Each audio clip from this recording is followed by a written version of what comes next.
তো সবার মনে একটাই প্রশ্ন, ক্ষমতাচ্যুত শেখ হাসিনা কি দেশে ফিরবে? তো দেখেন, জনপ্রিয় পলিটিশিয়ান পিনাকি ভট্টাচার্য বলছে দেশের বর্তমানে যে পরিস্থিতি, এই পরিস্থিতির উপর বিবেচনা করে দেশের জনগণই বলবে এর থেকে আওয়ামী লীগই ভালো ছিল। তো দেখেন, যদি জনগণের সাপোর্ট পায়, না আসার কোনো মানে হয় না, যে কোনো সময় চলে আসতে পারে।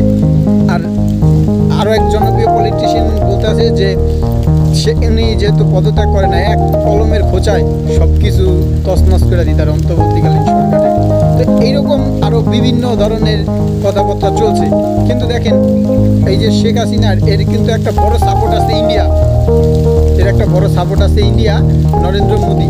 তো ইনি যদি দেখেন, ইনি কিন্তু অল টাইম এনাকে সাপোর্ট করবেই, এটা তো 100% সত্য কথা। আমাদের সরকারে, আমাদের যে অন্তর্বর্তীকালীন সরকার, আমাদেরকে আমেরিকা অবশ্যই হেল্প করবে, কিন্তু আমেরিকা কিন্তু এমনি হেল্প করবে না, তারা কিন্তু কোনো স্বার্থ হাসিল করে নিবেই।